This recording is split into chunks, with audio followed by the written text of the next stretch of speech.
a la palabra del Señor.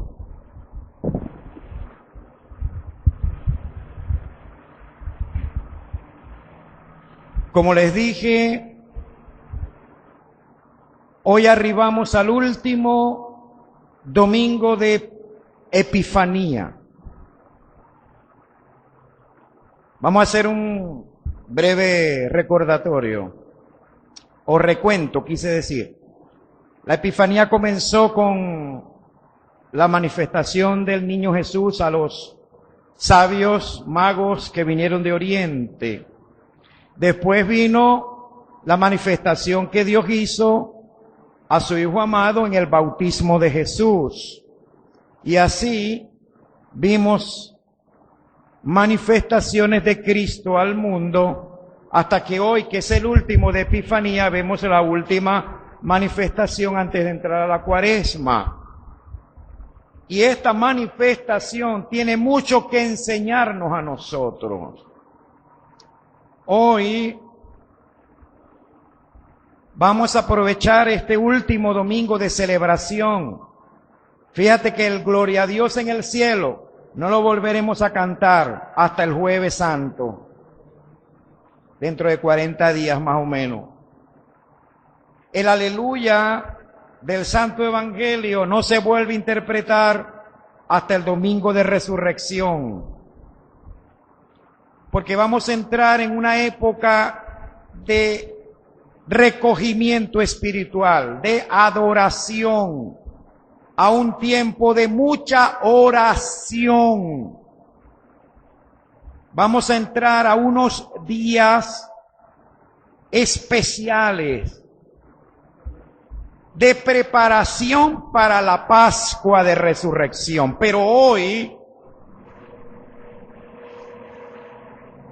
apaguen el ventilador, lo prenden ahorita.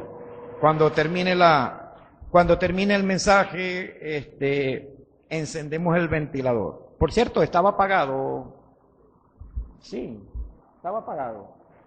Ah, ok. Bueno, ya se lo vamos a encender ahorita para que tengan un poco más de frescura. Bien, entonces, decía que hoy debemos aprovechar la última celebración epifánica, es decir, de la última manifestación que Jesucristo dio, podemos decirlo así, al mundo, que fue la transfiguración. Otra vez en este pasaje, otra vez el Padre le dice a su Hijo que ese es su Hijo amado, en el cual Él tiene alegría y que a Él deben escuchar. Este es mi Hijo amado, a Él oíd. ¿Por qué? En esa transfiguración, en ese momento glorioso, el cielo se unió con la tierra.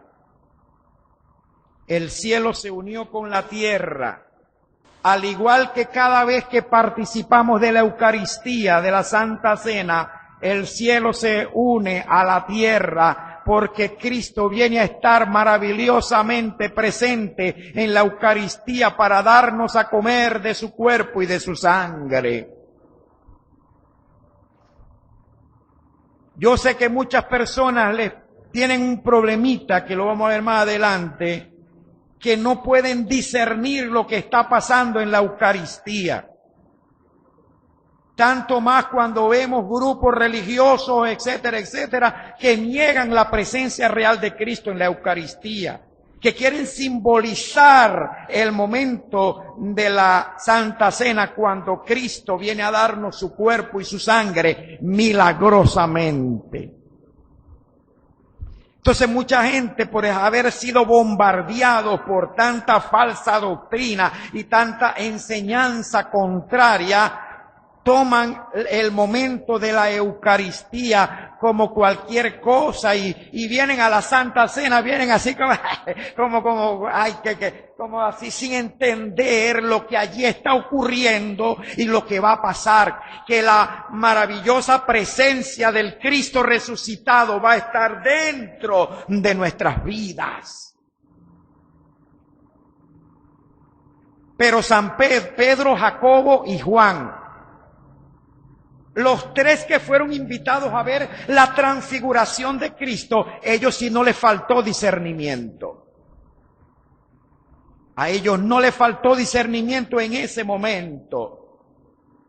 Jesús les invita a un monte, a la punta de un cerro, que se llamaba, algunos eruditos dicen que se llamaba el monte Tabor, pero otros lo niegan porque en la época del Imperio Romano o del primer siglo en Palestina, el monte Tabor había una fortaleza de los soldados romanos, entonces ellos dudan que sea el monte Tabor y piensan que era el monte Hermón, la montaña o el cerro Hermón. Sea como sea, Jesús se va a un monte solitario, a la cima de ese monte que no era tampoco muy alto, no era el Pico Bolívar ni nada por el estilo, era un cerro y él se va a la punta de ese cerro y invita a tres de sus apóstoles, a Pedro, a Santiago, a Juan o a Jacobo, a Juan, y los invita a subir. Y en ese momento comienza él a transfigurarse. Transfigurarse es cambiar de forma.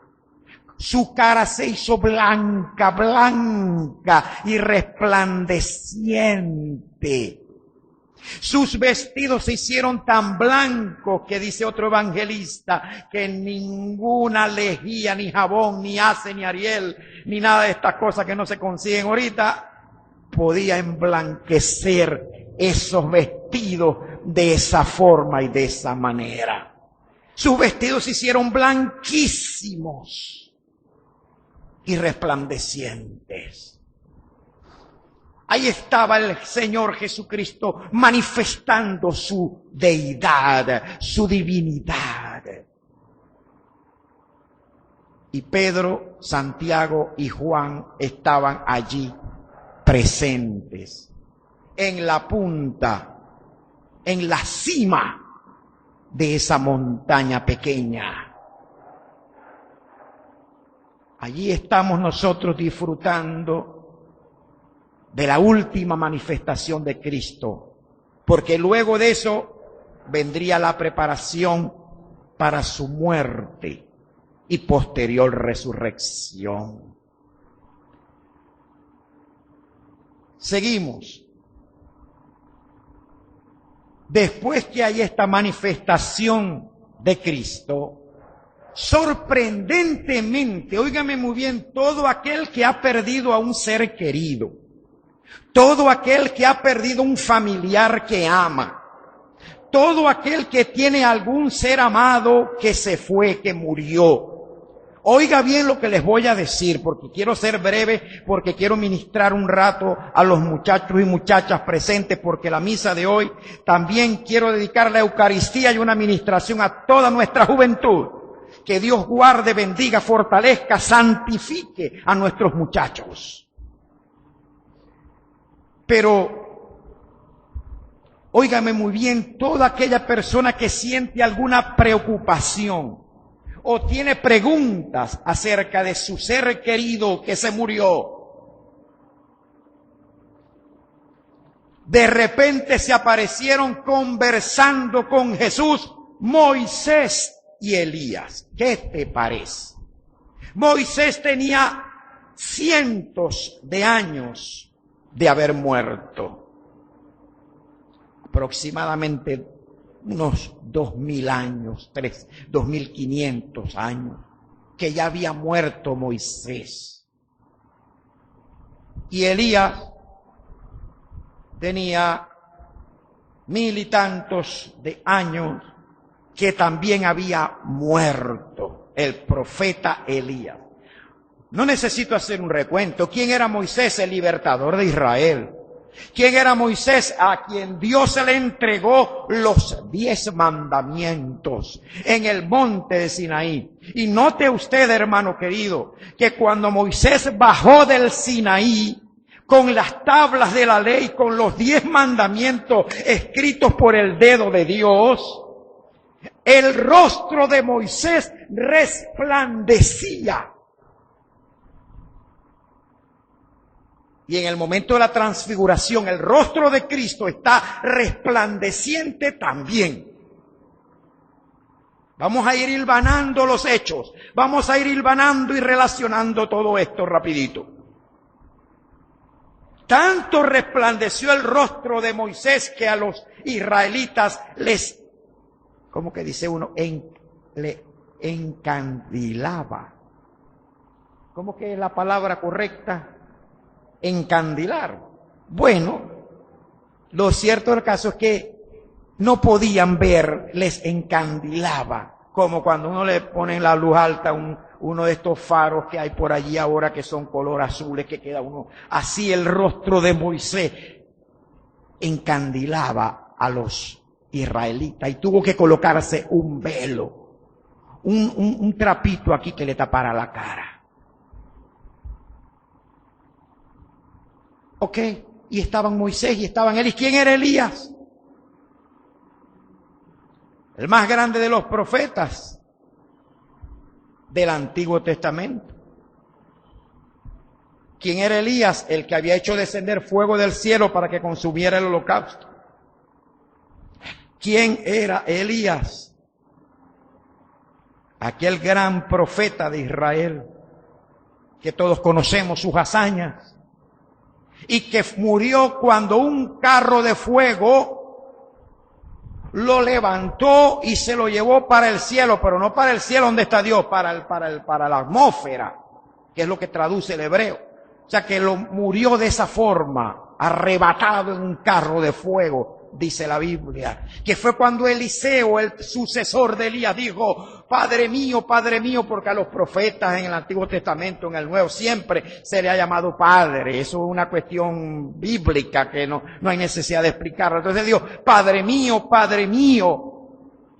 dijo Eliseo, carro de Israel y su gente de a caballo. ¿Por qué? Porque un carro de fuego semejante a los carros que eran tirados por caballos de los ejércitos antiguos arrebató a Elías hacia la atmósfera y allí muere el profeta Elías. Estos dos personajes que ya habían muerto se aparecen, óigame bien, conversando con Jesús transfigurado. Y tenían una amena conversación. Y Pedro, Jacobo y Juan reconocieron que ellos eran Moisés y que uno era Moisés y que el otro era Elías. ¿Se han preguntado cómo pudieron ellos reconocer que uno era Moisés y que otro era Elías? ¿Se ha preguntado usted si ellos ya se habían muerto y no era una resurrección? No era que el cuerpo se lo resucitó y lo pusieron. No. Era su alma, era su espíritu el que estaba conversando con Jesucristo. Era el alma de Moisés y era el espíritu de Elías. Era el espíritu de Moisés y era el alma de Elías quienes estaban conversando con Jesús. Pero cómo los apóstoles Pedro, Santiago y Juan los pudieron reconocer. Hay muchas teorías. Muchas teorías. Unos dicen que tal vez escuchándolos hablar Jesús les mencionó el nombre. Mira Moisés, ¿qué te parece tal cosa? Mira Elías, tú sabes que ya me toca morir en Jerusalén dentro de poco. Otros dicen que era que en ese momento el discernimiento espiritual en ellos se hizo tan real que pudieron reconocer que era Moisés y que era Elías. Sea como fuere, San Pedro nos da una lección importante acá de discernimiento. En el momento de la manifestación divina, ellos la estaban pasando tan bien como debemos estarla pasando nosotros hoy aquí en la Eucaristía con nuestros queridos hermanitos y hermanitas y con el sacramento y con la palabra, que le dijeron a Jesús, mira maestro, vamos a hacer una cosa, esto está muy bueno acá maestro, esto está chévere, esto está espectacular, vamos a hacer 3 enramadas, una para ti, una para Moisés y una para Elías, vamos a hacer 3 tiendas, 3 tabernáculos, 3 enramadas aquí, vamos a hacer 3 chozas, vamos a hacer 3 carpas aquí para que se queden, para que no tengan que irse porque no queremos que esto termine. No queremos que esta manifestación se acabe, culmine. Esto está maravilloso. Pero Pedro lo decía porque no sabía ni lo que decía. Porque era tan fuerte, tan maravillosa la presencia de Dios, que lo único que se le ocurrió al pobre San Pedro fue decir eso. No se vayan, vamos a hacer una enramada, vamos a hacer unas chozas aquí rapidito, pero que esto permanezca para siempre.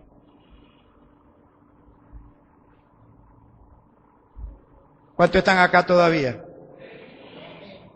Esto es lo magnífico de estar en la presencia del Señor.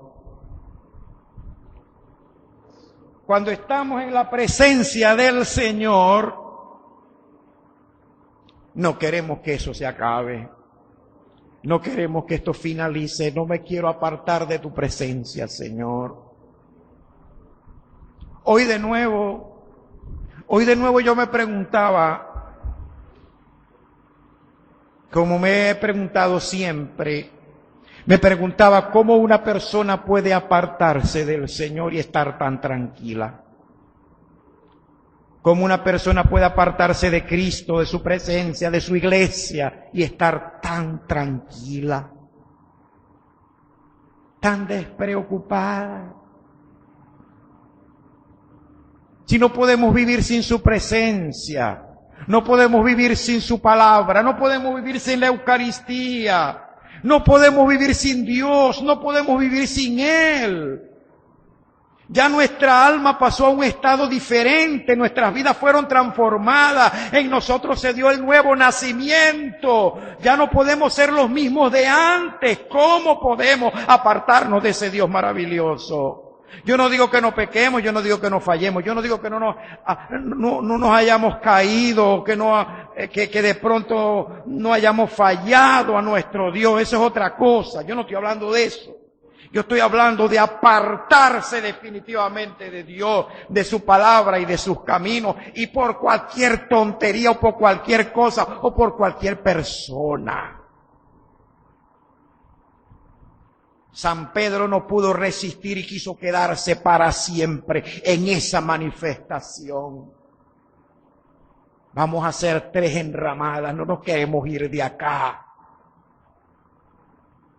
Pero Jesús le respondió,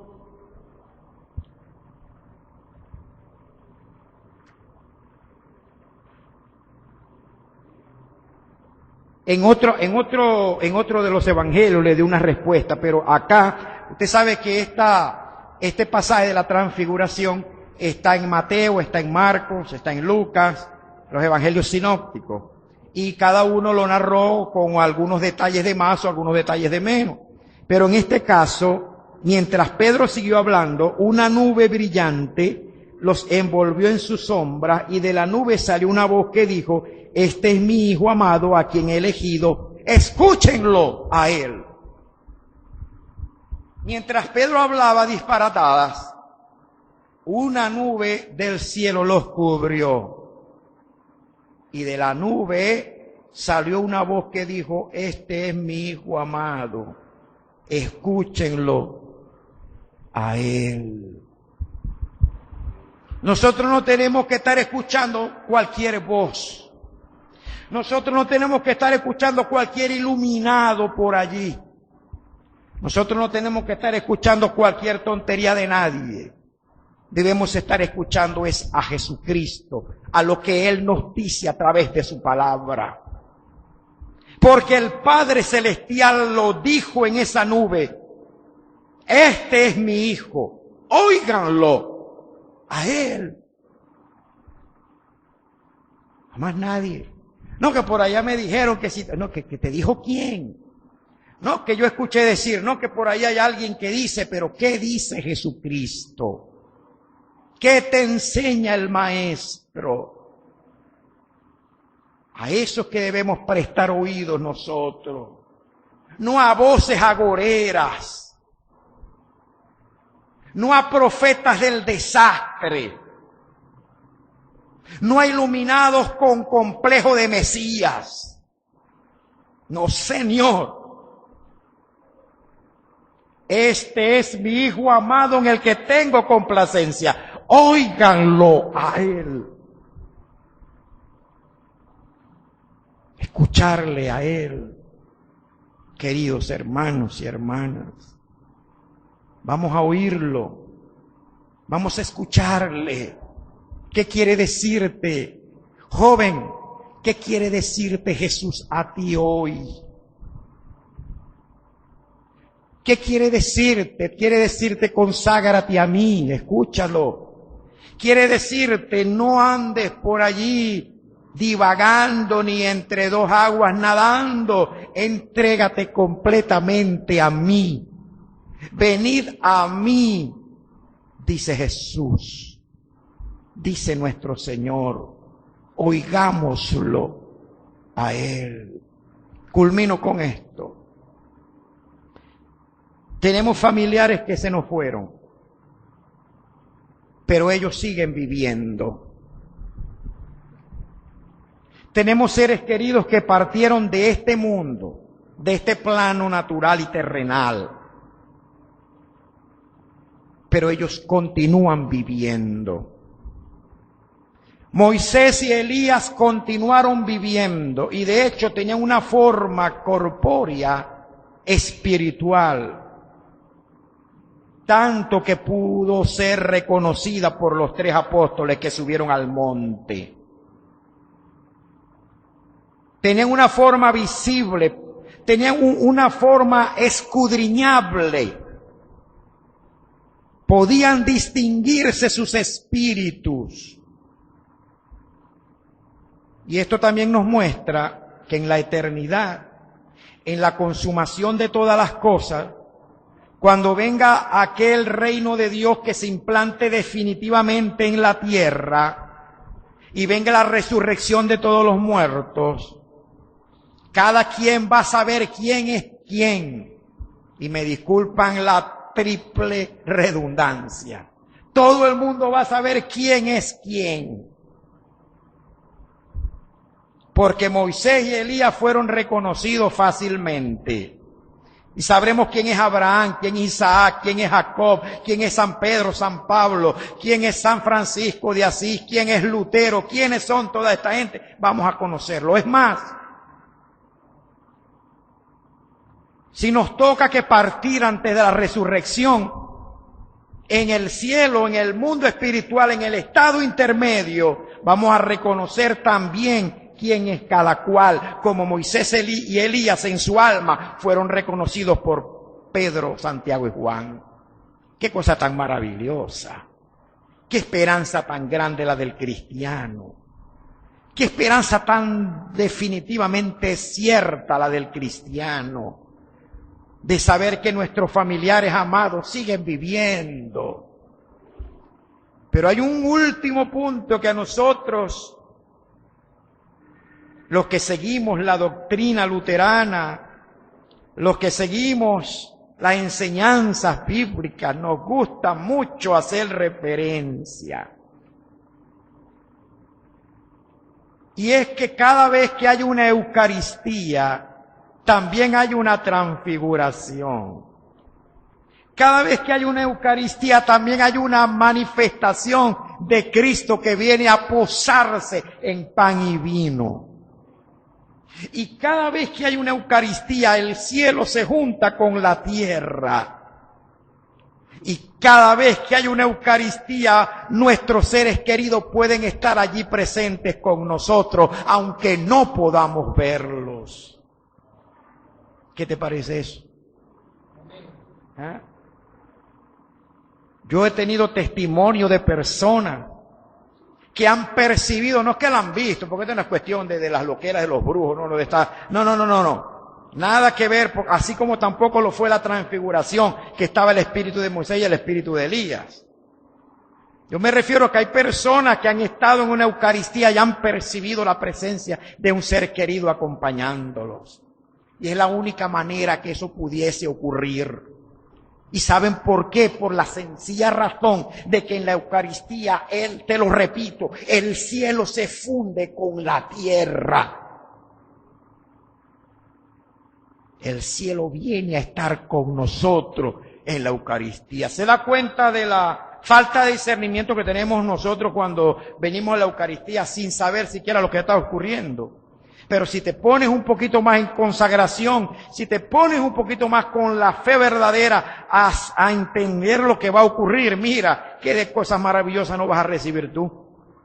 Si entiendes que en la Eucaristía el plano espiritual viene a estar con nosotros y por eso podemos ser visitados por seres queridos allí que van a estar con nosotros comulgando, recibiendo el cuerpo y la sangre del Maestro de Jesucristo. Óigame, eso no tiene comparación. Óigame, eso no se puede cambiar por cualquier bagatela de este mundo. Lo de Dios no puede compararse con nada de este mundo perecedero, pasajero y temporal. Sería por eso que el apóstol San Pablo nos dijo que no miremos las cosas que se ven, sino las que no se ven, porque las cosas que se ven son temporales, pero las que no se ven, dice San Pablo en Corintios, son eternas. Vamos a vivir en lo eterno. Vamos a vivir de cara a la eternidad. Vamos a vivir de cara al mundo. Nuestra ciudad espiritual, nuestra ciudadanía, dijo San Pablo a los filipenses, está en el cielo, de donde esperamos a nuestro Salvador. Tú y yo somos ciudadanos del cielo y extranjeros y peregrinos en esta tierra que tanto nos matamos a veces por lo terrenal. Y al final nos llega la muerte y nada de lo que tanto nos hemos preocupado y de donde desgastamos nuestra vida, nada de eso nos vamos a llevar. Y así también lo dice el apóstol San Pablo.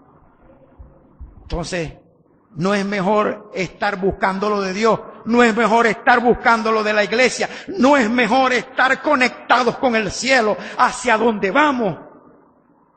Yo creo que eso es lo mejor. ¿Qué creen ustedes?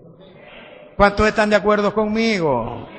Levante la mano los que están en completo y total acuerdo conmigo. Vamos a ver, maravilloso. Bueno, enciendan el ventilador. Vamos a confesar, hermanos y hermanas, nuestra antiquísima fe.